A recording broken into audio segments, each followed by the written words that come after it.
ঈদ উদযাপনে আপন ঠিকানায় ছুটছে মানুষ। লঞ্চে উপচে পড়া ভিড়ে, ট্রেনেও যাত্রী বোঝায়, সড়কে বেড়েছে যানবাহনের চাপ। ঢাকা টাঙ্গাইল মহাসড়কে 10 কিলোমিটার যানজট। বাড়িতে যাচ্ছি, বাবা মার সাথে ঈদ করব। লোকজন সবাই এই লঞ্চেই বেশিরভাগ মানুষ আসে। পরিবারের সাথে ঈদ করব, কষ্ট হইলেও ভালো লাগে। অনেক ভালো জার্নি হচ্ছে আর কি। ভাড়াটা একটু বেশি দিয়ে টিকিট কাটতে হচ্ছে। দর কষাকষিতে ব্যস্ত ক্রেতা বিক্রেতা। সারা দেশে জমজমাট কোরবানি পশুর হাট। মাঝারি আকারের গরুতেই ক্রেতার আকর্ষণ। মিডিয়াম সাইজের গরু কেনার ইচ্ছে, গরুর কালেকশন মোটামুটি ভালোই আছে, কিন্তু দামটা একটু বেশি। অন্যান্য বছরের তুলনায় মনে হয় যে গরুর দাম এবার কম। ঢাকা শহরে একদিন আগে বেশি বেচা কিনে হয়। দেখতেও আছে, মোটামুটি কিনতেও আছে। দেখছিলেন প্রধান শিরোনাম। রাতের সময় সঙ্গে আছে আমি ইমদাদুল হক এবং আমি মার্জিয়া শ্রেয়া। এবার অন্যান্য শীর্ষ সংবাদ। দাঁড়িপাল্লা প্রতীকও ধীরে পাচ্ছে জামায়াত ইসলামী। একমত হয়েছে ইসি। ইশরাক ইস্যুতে আর কিছু করার নেই কমিশনের, সিদ্ধান্ত স্থানীয় সরকারের, বললেন সানাউল্লাহ।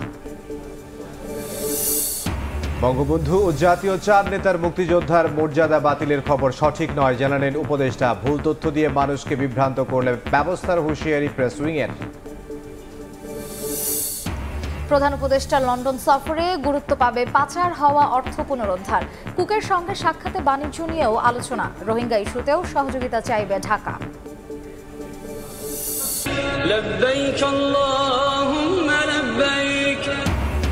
কাল পবিত্র হজ, লাব্বাইক ধ্বনিতে প্রকম্পিত মিনা। তাবুর শহরে লাখ লাখ হাজি। সারা রাত অবস্থানের পর বাদ ফজর আরাফার ময়দানে যাত্রা।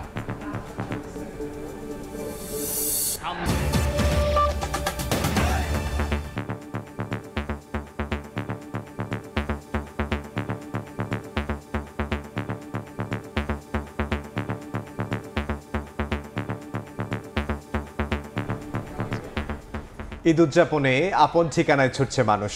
ছুটি শুরুর আগে শেষ কর্মদিবসে সদরঘাটের ঢল নামে দক্ষিণবঙ্গের যাত্রীদের মানুষ বোঝাই করে ছেড়ে যায় একের পর এক ট্রেনও।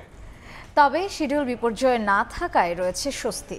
এদিকে সড়কে যানবাহনের চাপ বাড়লেও নেই চিরচেনা যানজটের ভোগান্তি।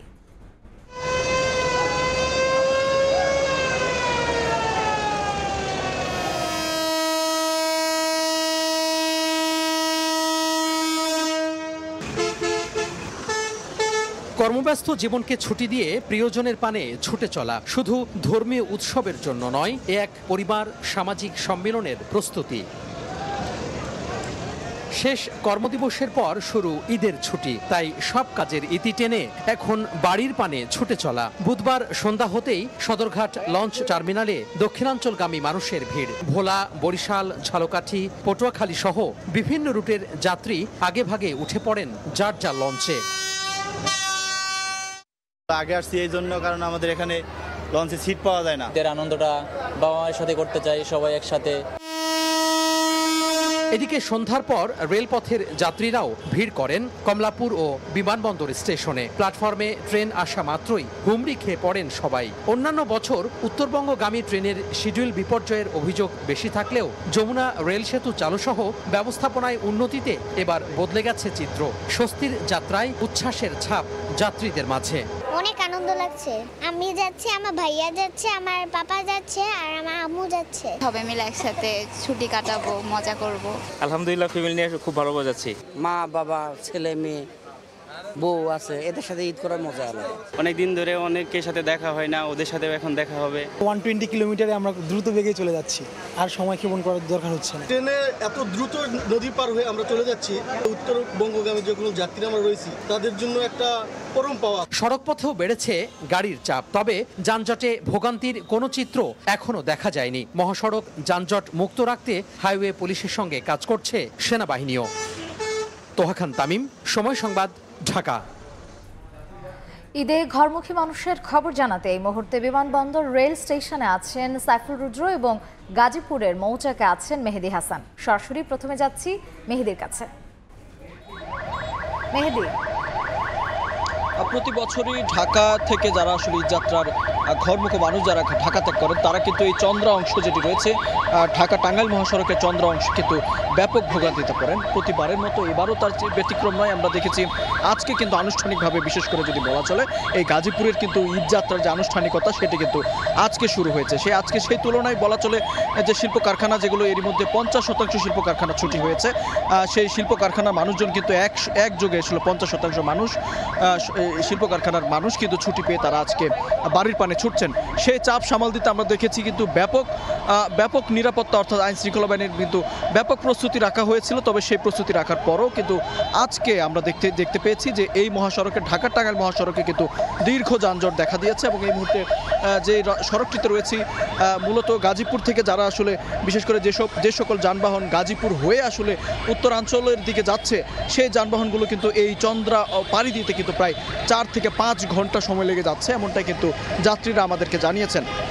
একটু জানিয়ে রাখতে চাই যে গেল ঈদেও কিন্তু এই ধরনের চাপ সামাল দেওয়ার ক্ষেত্রে আইন শৃঙ্খলা বাহিনীর পক্ষ থেকে যে পদক্ষেপটি নেওয়া হয়েছিল, সেটি কিন্তু ঢাকামুখী যে লেনটি ছিল, সেই লেনটিতে কিন্তু একসাথে 2 লেনে কিন্তু ঢাকা থেকে গাড়ি বের করার ব্যবস্থা করে দেওয়া হয়েছিল।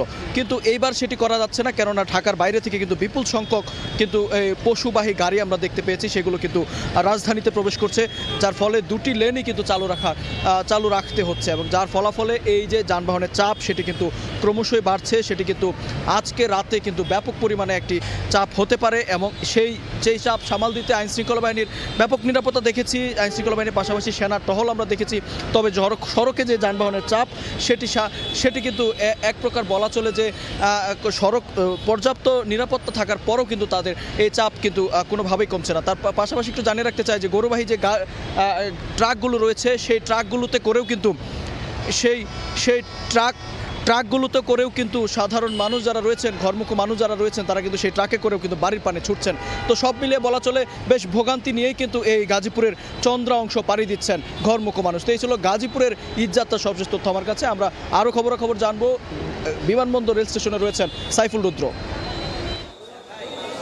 এর আগে যেমনটা বলছিলাম যে ঢাকা বিমানবন্দর রেলওয়ে স্টেশন থেকে একেবারে বিকেল থেকে যাত্রীর চাপ ছিল চোখে পড়ার মতো। যাত্রীদের কিছু অভিযোগ ছিল, সেই অভিযোগগুলোর মধ্যে অন্যতম হচ্ছে যে টিকিট কেটেছেন কিন্তু ট্রেনে উঠতে পারেননি। সেই সঙ্গে টিকিট ছাড়া যাত্রী যারা আছেন, অর্থাৎ বিনা টিকিটে যারা ভ্রমণ করছেন, তারা ট্রেনের দরজা ব্লক করে দাঁড়িয়েছিলেন। এতে করে যারা টিকিটধারী যাত্রী আছেন তারা ঠিক সময় মতো উঠতে পারেননি ট্রেনে।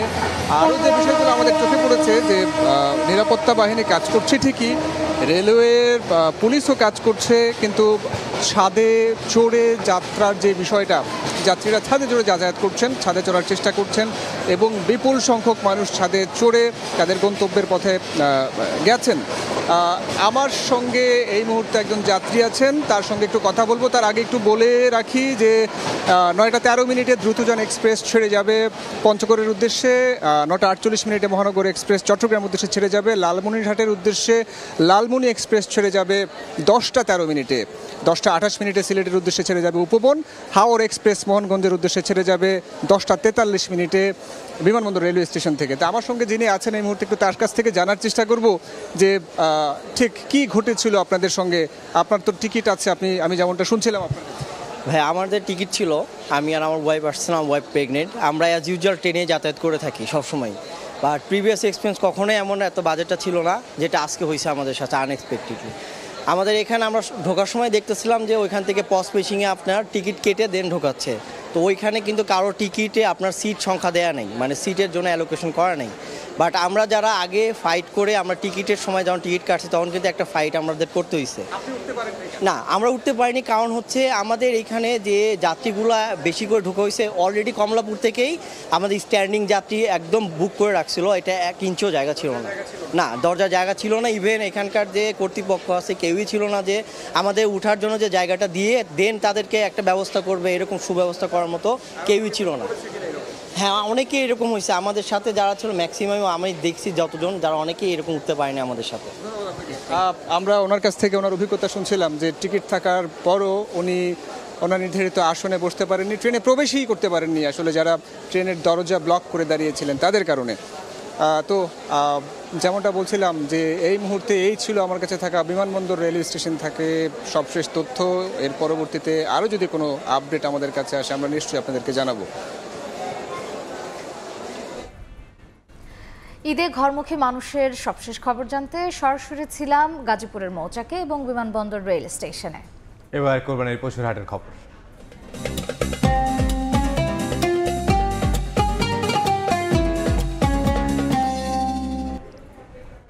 রাজধানী সহ সারা দেশে জমে উঠেছে কোরবানির পশুর হাট। ছোট ও মাঝারি আকারের চাহিদা বেশি থাকলেও ক্রেতা কম বড় গরুর। দাম নিয়ে সন্তুষ্ট ক্রেতারা। বিক্রেতাদের আশা, কাল থেকে পুরো দমে শুরু হবে বেচাকেনা। এদিকে হাটগুলোতে অপ্রীতিকর ঘটনা এড়াতে তৎপর রয়েছে আইন শৃঙ্খলা রক্ষা বাহিনী।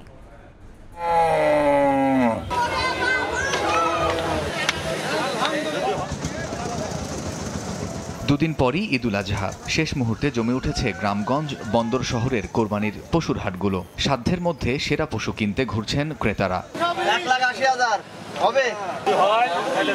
পছন্দ হলেই খরিদ্দার আর ব্যাপারীর মাঝে চলছে দর কষাকষি। হাটে সব ধরনের গরু থাকলেও মাঝারি ও ছোট আকারের প্রতি ক্রেতার আকর্ষণ বেশি। তবে পশুর দাম নিয়ে রয়েছে মিশ্র প্রতিক্রিয়া। বাজার তো খুব গরম মনে হচ্ছে। দামও মোটামুটি প্রতি বছরের মতোই, খুব একটা বেশিও না, খুব একটা কমও না। ব্যাপারীরা বলছেন হাটে অতিরিক্ত পশু ওঠায় দাম কম। এছাড়া বৈরী আবহাওয়ায় বেচা বিক্রি কম হওয়ায় লোকসানের শঙ্কা তাদের। কাস্টমার মোটামুটি সবাই আসতেছে, বিভিন্ন দাম বলতেছে। পার্টি আছে ভাই, তবে বেচা তো কিনে হয়নি। আমি 4টা করে বিক্রি করছি, ছোট 4টা করে।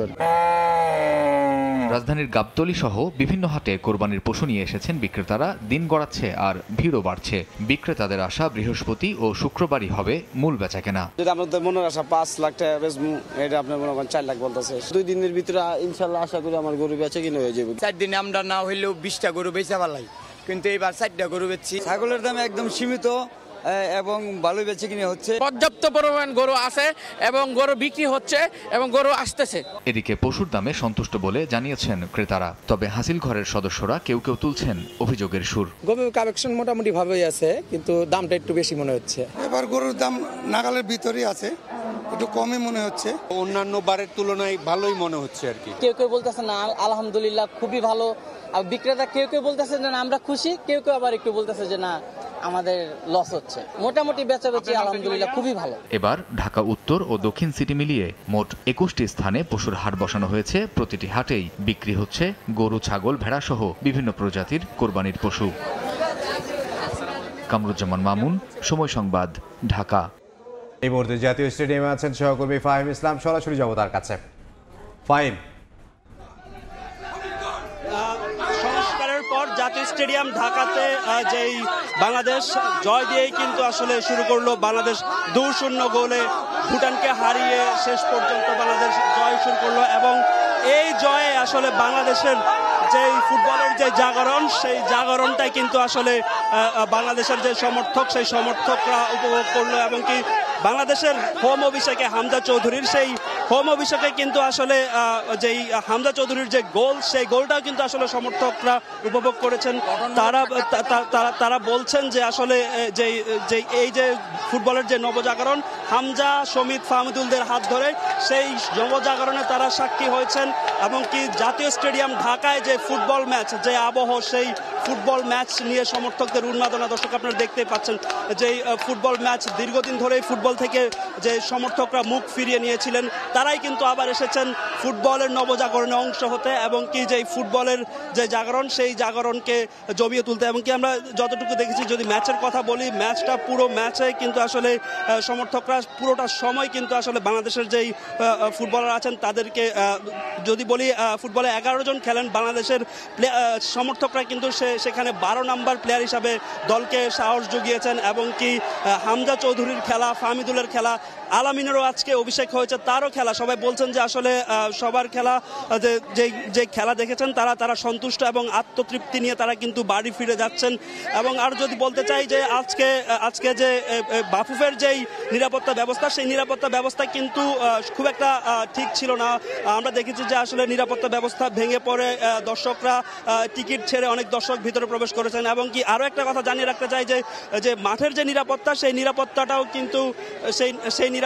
কিন্তু আসলে দিতে পারেনি। বেশ কয়েকজন সমর্থক আসলে মাঠে ঢুকে পড়েন। তো আসলে ফুটবলের যেই নবজাগরণ, সেই নবজাগরণটা আসলে শুরু হয়েছে ভুটান ম্যাচ দিয়ে এবং কি সামনের যে ম্যাচ শেষে সেই ম্যাচে কিন্তু আসলে এই নবরঙ দেখা যাবে। তো বাংলাদেশ ভুটান ম্যাচ দিয়ে এই ছিল আমার কাছে সবশেষ খবর। জাতীয় স্টেডিয়াম থেকে সহকর্মী ফাহমিদুল ইসলাম। দাঁড়িপাল্লা প্রতীক সহ জামায়াতে ইসলামের নিবন্ধন ফিরিয়ে দিতে নীতিগত সিদ্ধান্ত নিয়েছে নির্বাচন কমিশন। ইসি আবুল ফজল মোহাম্মদ সানাউল্লাহ বলেছেন, ইশরাক ইস্যুতে গেজেট প্রকাশের মধ্যে দিয়েই কমিশন সাংবিধানিক কাজ সম্পন্ন করেছে। আপিল শুনানি শেষে গত রোববার বাংলাদেশ জামায়াতে ইসলামের নিবন্ধন ফিরিয়ে দেওয়ার নির্দেশ দেন আদালত। একই সঙ্গে দলটির প্রতীক দাঁড়িপাল্লা ফিরে পাওয়ার বিষয়টি নির্বাচন কমিশনকে সিদ্ধান্ত নিতে বলা হয়। প্রতীকের ব্যাপারটিও ইলেকশন কমিশনের সামনে রেফার করা হলো আদার ইস্যু হিসেবে। আদালতের রায়ের পরদিনই কমিশনে সাক্ষাৎ করতে আসে জামায়াতের প্রতিনিধি দল। ইসিকে চিঠি দেয় দাঁড়িপাল্লা প্রতীক সহ দলের নিবন্ধন ফিরিয়ে দিতে। বুধবার জামায়াতের নিবন্ধন এবং ঢাকা দক্ষিণ সিটি মেয়রের বিষয়সহ কয়েকটি বিষয় নিয়ে বৈঠকে বসে নির্বাচন কমিশন। বৈঠক শেষে কমিশনের সিদ্ধান্ত জানান নির্বাচন কমিশনার আবুল ফজল মোহাম্মদ সানাউল্লাহ। বলেন, দাঁড়িপাল্লা প্রতীক সহ জামায়াতের নিবন্ধন ফিরিয়ে দিতে নীতিগত সিদ্ধান্ত নিয়েছে ইসি। সবকিছু বিবেচনায় নিয়ে নির্বাচন কমিশন নীতিগতভাবে সিদ্ধান্ত নিয়েছে যে জামায়াতে ইসলামের দাঁড়িপাল্লা যে দলীয় প্রতীকটি ছিল সেই প্রতীকটা ফেরত দেওয়া হবে, তারা ফেরত পাবেন। অর্থাৎ তারা তাদের দলীয় নিবন্ধন এবং দলীয় প্রতীক দুটি ফেরত পাবেন। কমিশনার বলেন, তফসিল থেকে গেজেট প্রকাশ করা পর্যন্ত নির্বাচন কমিশনের কাজ। তাই ইশরাকের গেজেট প্রকাশের মধ্য দিয়ে প্রতিষ্ঠানটির সাংবিধানিক দায়িত্ব শেষ করেছে ইসি। নির্বাচন প্রসেস শুরু হয় নোটিফিকেশনের মাধ্যমে তথা তফসিল ঘোষণার মাধ্যমে এবং সম্পন্ন হয় গেজেট পাবলিকেশনের মাধ্যমে। বিধায় আমরা মনে করি যে নির্বাচন কমিশন তার দায়িত্ব সম্পন্ন করেছে এবং গেজেট যেহেতু সেট অ্যাসাইড করা হয় নাই, গেজেট বহাল আছে। কমিশনার জানান, গেজেট করার পর স্থানীয় সরকার মন্ত্রণালয়ে পরবর্তী ব্যবস্থা নেওয়ার জন্য ইসি থেকে চিঠি পাঠানো হয়। সেই গেজেট এখনো বহাল রয়েছে বলেও জানান তিনি। যে আইনি বিষয়টি ছিল কাউসার চৌধুরী কুমু, সময় সংবাদ, ঢাকা। এ মাসেই নিবন্ধনের জন্য এনসিপি নির্বাচন কমিশনে যাবে জানিয়ে দলটির আহ্বায়ক নাহিদ ইসলাম বলেছেন, জনগণকে সঙ্গে নিয়ে এগিয়ে যাওয়াই তাদের মূল উদ্দেশ্য। বিকেলে রাজধানীতে দলের কেন্দ্রীয় কার্যালয়ে সংবাদ সম্মেলনে কথা বলেন নাহিদ ইসলাম। দলের আর্থিক স্বচ্ছতা ও জবাবদিহিতা নিশ্চিত করতে ওয়েবসাইট প্রকাশ করেছে জাতীয় নাগরিক পার্টি। সংবাদ সম্মেলনে দলটির নেতারা জানান, ওয়েবসাইটটির মধ্য দিয়ে ব্যাংকিং এবং মোবাইল ব্যাংকিং ব্যবহার করে পার্টির সদস্য এবং সমর্থকরা আর্থিক অনুদান দিতে পারবেন এবং এর হিসাব সরাসরি দেখতে পারবেন। আমাদের আর্থিক পরিস্থিতির বিষয়ে আমরা চূড়ান্ত সিদ্ধান্ত গ্রহণের নির্বাচন কমিশনের কাছে আমরা যখন রেজিস্ট্রেশন নিতে যাব, আমাদের এই মাসে সকল কাগজপত্র জমা হবে। যেহেতু আমাদের দল এখন প্রাতিষ্ঠানিক রূপে যাচ্ছে, রেজিস্ট্রেশন আমরা আশা করি আমরা দ্রুত সময়ের মধ্যে পাবো। সামগ্রিক দেশের রাজনৈতিক সংস্কৃতির পরিবর্তন করতে হলে অন্য দলগুলোতেও এই আর্থিক স্বচ্ছতার বিষয়টি নিয়ে আসতে হবে এবং নির্বাচন কমিশনকে এটার জন্য কঠোর হইতে হবে। donate.ncppt.org এই ওয়েবসাইটের মধ্য দিয়ে ব্যাংকিং সিস্টেমে এবং মোবাইল ব্যাংকিং সিস্টেমের মধ্য দিয়েও আমাদের শুভাকাঙ্ক্ষীগণ, আমাদের সদস্যগণ জাতীয় নাগরিক পার্টি এনসিপির জন্য আর্থিক অনুদান প্রদান করতে পারবেন। বঙ্গবন্ধু জাতীয় চার নেতা ও মুজিবনগর সরকারের সদস্যদের মুক্তিযোদ্ধার স্বীকৃতি বহাল থাকবে বলে জানিয়েছেন মুক্তিযুদ্ধ বিষয়ক উপদেষ্টা ফারুক ই আজম। এদিকে প্রধান উপদেষ্টার প্রেস সচিব বলেন, মুক্তিযুদ্ধের খেতাব নিয়ে ভিত্তিহীন সংবাদ প্রচার করেছে বিভিন্ন গণমাধ্যম।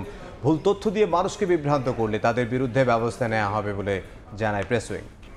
সে বলা হয়, বিদেশে থেকে মুক্তিযুদ্ধের পক্ষে ভূমিকা রাখা ব্যক্তি, মুজিবনগর সরকারের অধীনস্থ কর্মকর্তা কর্মচারী, ডাক্তার নার্সদের মুক্তিযোদ্ধা স্বীকৃতি বাতিল করে মুক্তিযুদ্ধের সহযোগী হিসেবে গণ্য করা হবে। বুধবার সকালে সচিবালয়ে এ বিষয়ে মুক্তিযুদ্ধ বিষয়ক উপদেষ্টা ফারুক ই আজম সাংবাদিকদের বলেন, ৭২-এর সংবিধানের আলোকেই মুক্তিযোদ্ধা এবং মুক্তিযুদ্ধের সহযোগী পদবি যুক্ত করা হয়েছে। শেখ মুজিবুর রহমান সহ জাতীয় চার নেতার মুক্তিযোদ্ধা স্বীকৃতি বাতিলের তথ্য সঠিক নয় উল্লেখ করে উপদেষ্টা বলেন, মুক্তিযুদ্ধ পরিচালনা করা মুজিবনগর সরকারের সঙ্গে যুক্ত সবারই মুক্তিযোদ্ধা স্বীকৃতি থাকবে। মুজিবনগর সরকার ইটসেলফ এবং তার দ্বারাই স্বীকৃত অন্যান্য সকল বাহিনী যারা সশস্ত্রভাবে যুদ্ধ করেছে তারা সবাই মুক্তিযোদ্ধা হবেন। এটাই তাহলে মুজিবনগর সরকারের মধ্যে কে ছিলেন? শেখ মুজিবুর রহমান ছিলেন, সৈয়দ নজরুল ইসলাম সাহেব ছিলেন, তাজউদ্দিন সাহেব ছিলেন, মনসুর আলী সাহেব ছিলেন, কামরুজ্জামান সাহেব ছিলেন, খন্দকার মুস্তাক সাহেব ছিলেন। এরা সবাই মুক্তিযোদ্ধা। যারা সহযোগী মুক্তিযোদ্ধা হবেন তারা মর্যাদা ক্ষুণ্ণ হয়েছে, এটা মোটেও না। এদিকে প্রধান উপদেষ্টার প্রেস সচিব বলেন, মুক্তিযুদ্ধের খেতাব নিয়ে ভিত্তিহীন সংবাদ প্রচার করেছে বিভিন্ন গণমাধ্যম। ভুল তথ্য দিয়ে মানুষকে বিভ্রান্ত করলে তাদের বিরুদ্ধে ব্যবস্থা নেওয়া হবে বলে জানান উপপ্রেস সচিব আবুল কালাম আজাদ মজুমদার। মুজিবনগর সরকারের রাষ্ট্রপতি শেখ মুজিবুর রহমান সহ শতাধিক নেতার মুক্তিযুদ্ধের স্বীকৃতি বাতিল করা হয়েছে।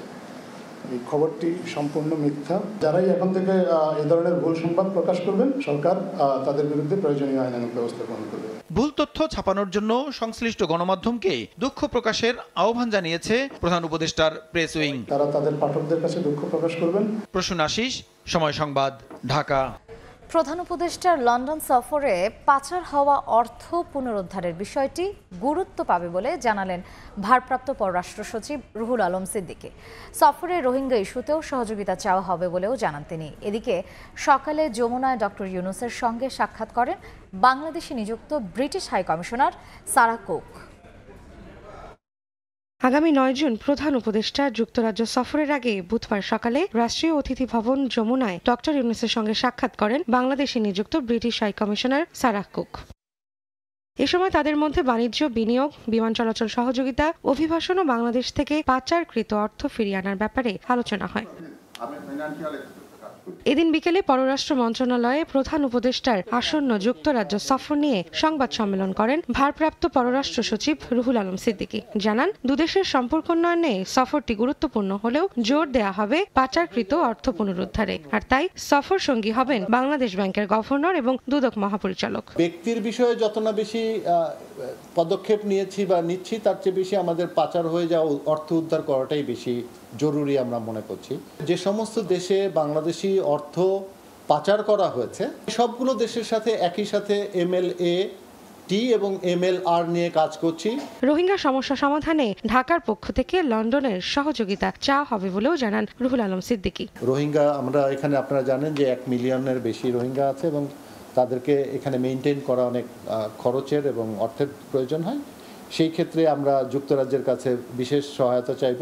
আর তাদেরকে ফেরত পাঠানোর জন্য, রোহিঙ্গাদেরকে ফেরত পাঠানোর জন্য আমরা এই সফরের সময় সহায়তা চাইব। সফরকালে বিএনপির ভারপ্রাপ্ত চেয়ারম্যান তারেক রহমানের সঙ্গে প্রধান উপদেষ্টার সাক্ষাৎ হবে কিনা এ সম্পর্কে অবগত নন বলেও জানান তিনি। রাজনৈতিক নেতৃবর্গের কথা বলা আছে, ওটা মূলত মানে ইউকের রাজনৈতিক দলের নেতৃবর্গ। রৌনক নিয়ন্তা, সময় সংবাদ, ঢাকা। একমুখী ও অংশগ্রহণহীন বলে মন্তব্য করেছেন বিএনপির স্থায়ী কমিটির সদস্য আমির খসরু মাহমুদ চৌধুরী। গুলশানে সংবাদ সম্মেলনে তিনি বলেন, বৈষম্যহীন সমাজের আকাঙ্ক্ষার প্রতিফলন নেই বাজেটে। এদিকে বাজেটকে আমলাতান্ত্রিক কাঠামোর পুনরাবৃত্তি হিসেবে অভিহিত করেছে গণসংহতি আন্দোলন ও গণ অধিকার পরিষদ। অন্তর্বর্তী সরকার ঘোষিত বাজেটের আনুষ্ঠানিক প্রতিক্রিয়া জানাতে সকালে গুলশানে চেয়ারপারসনের কার্যালয়ে সংবাদ সম্মেলন করে বিএনপি। বাজেটকে একমুখী এবং অংশগ্রহণহীন অভিহিত করে আমির খসরু বলেন, রাজনৈতিক দলগুলোর সাথে আলোচনা করে ঐকমত্যের ভিত্তিতে বাজেট পেশ করলে নতুন চিন্তার প্রতিফলন ঘটত। ন্যূনতম জাতীয় ঐকমত্য স্থাপনের মাধ্যমে বাজেট প্রণয়ন করবে। যেহেতু সংসদ নাই, নির্বাচিত সরকার নাই, সমাজের বিভিন্ন শ্রেণী পেশার মানুষের মতামত নিতে পারে, কিন্তু সেই সুযোগটি কাজে লাগানো হয়নি। বাজেট প্রণয়ন একমুখী, অংশগ্রহণহীন ও গতানুগতিক ধারার হতো নতুন চিন্তার প্রতিফলন ঘটত। জনগণের ভোটে নির্বাচিত হয়ে সরকার গঠনের পর প্রথম 180 দিনের মধ্যে আমাদের লক্ষ্য ও পরিকল্পনা নির্বাচনের আগেই নির্ধারণ করা হবে। এদিকে একই ইস্যুতে আলাদা সংবাদ সম্মেলন করেছে গণসংহতি আন্দোলন এবং গণ অধিকার পরিষদ। এবারের বাজেটেও বিদেশ নির্ভরতা কমানো যায়নি। দুর্ভাগ্যবশত আমরা দেখছি যে বাজেট সেই গতানুগতিক এবং পুরনো চিন্তার একেবারে ধারাবাহিকতা। বাজেটে শিক্ষা ও চিকিৎসা খাতে বরাদ্দ কমানোই ক্ষোভ জানায় গণ অধিকার পরিষদ। শিক্ষা খাতে 20% বরাদ্দের দাবি জানায় দলটি। হাসান ওয়ালি, সময় সংবাদ, ঢাকা। 10 মাসে দেশের স্থিতিশীলতা রক্ষায় অন্তর্বর্তী সরকার ব্যর্থ হয়েছে অভিযোগ করে দ্রুত নির্বাচনের রোডম্যাপ ঘোষণার দাবি জানিয়েছেন ঢাকা মহানগর উত্তর বিএনপির আহ্বায়ক আমিনুল হক।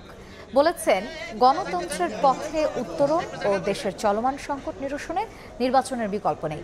বিকেলে রাজধানীর উত্তরায় এক দোয়া মাহফিলে এসব কথা বলেন আমিনুল। অভিযোগ করেন, দেশের ভেতরে এখনও আওয়ামী লীগের দোসররা বসে আছে, যাদের গ্রেফতার না করে একটি মহল জাতীয় নির্বাচন পেছানোর পাঁয়তারা করছে।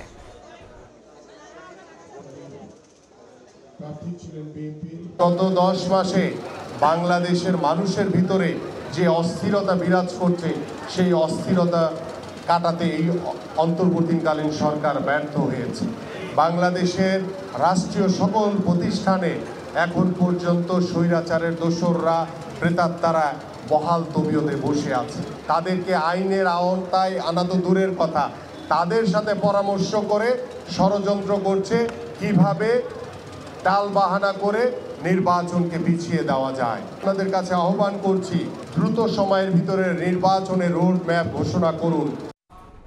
বৃষ্টিপাত কমলেও উজানের পাহাড়ি ঢলে প্লাবিত সিলেটের নিচু এলাকা বালাগঞ্জ উপজেলার ফাজিলপুর গ্রামের প্রতিরক্ষা বাঁধ ভাঙনের কারণে শেরপুর বালাগঞ্জ সড়ক বিচ্ছিন্ন হয়ে গেছে। সড়ক বসতবাড়ি তলিয়ে যাওয়ায় ভোগান্তিতে পড়েছেন গ্রামবাসী। ইউনিয়নের 13 গ্রামের মধ্যে 11টির প্রায় 8,000 মানুষ পানিবন্দী অবস্থায় রয়েছেন। সিলেটে তেমন বৃষ্টিপাত না হলেও পাহাড়ি ঢলে কুশিয়ারা নদীর 3টি এবং সুরমা নদীর 1টি পয়েন্টে বিপদসীমার উপর দিয়ে প্রবাহিত হচ্ছে। দেখছেন রাতের সময়। পবিত্র হজ কাল, এরই মধ্যে মক্কা নগরী থেকে তাবুর শহর মিনায় পৌঁছেছেন লাখ লাখ হাজি। রাতভর সেখানে অবস্থানের পর বৃহস্পতিবার বাদ ফজর আরাফার ময়দানে যাবেন মুসল্লিরা। মিনা থেকে আরিফুর রহমানের প্রতিবেদন। শুরু হলো পবিত্র হজের মূল আনুষ্ঠানিকতা। বিশ্বের নানা প্রান্ত থেকে আগত লাখ লাখ হাজি অবস্থান করছেন মক্কার পার্শ্ববর্তী মিনায়। হাজিদের জন্য প্রস্তুত করা হয়েছে অত্যাধুনিক তাঁবু, রয়েছে চিকিৎসা ও নিরাপত্তা ব্যবস্থা সহ প্রয়োজনীয় সব সুযোগ সুবিধা। মিনায় 5 ওয়াক্ত নামাজ আদায় করবেন হাজিরা। ইবাদত বন্দিগিতে কাটাবেন সারা রাত। নবীজির সুন্নত অনুসারে আজকের দিন মিনায় অবস্থান করে 5 ওয়াক্ত নামাজ আদায় করা এবং রাত যাপন করা হজের অন্যতম সুন্নাহ। ফজরের পর মিনা থেকে আরাফাতের ময়দানের দিকে রওনা হবেন তারা। সেখানে দুপুর থেকে সূর্যাস্ত পর্যন্ত অবস্থান করবেন। তওবা করা, কান্না আর দোয়ার মধ্য দিয়ে হজের সময় অতিবাহিত করবেন তারা। আরাফাতের দিনেই হজের খুতবা প্রদান করা হবে। আরাফাতে জোহর ও আসর নামাজ একসঙ্গে পড়বেন হাজিরা। এরপর রওনা হবেন মুজদালিফার উদ্দেশ্যে। সেখানে রাত কাটাবেন খোলা আকাশের নিচে। সৌদি হজ মন্ত্রণালয় জানিয়েছে, চলতি বছর হজে অংশ নিচ্ছেন 20 লাখের বেশি মুসল্লি। আরিফুর রহমান, সময় সংবাদ, সৌদি আরব। এ পর্যায়ে শীর্ষ সংবাদ জানিয়ে দিচ্ছি আরেকবার।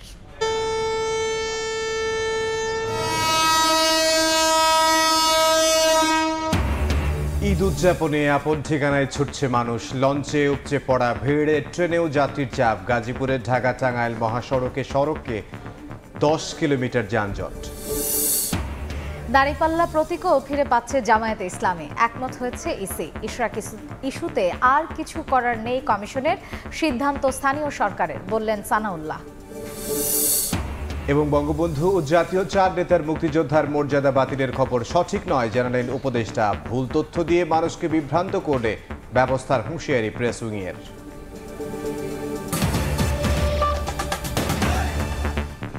এই ছিল রাতের সময়। সঙ্গে থাকুন সময়ের।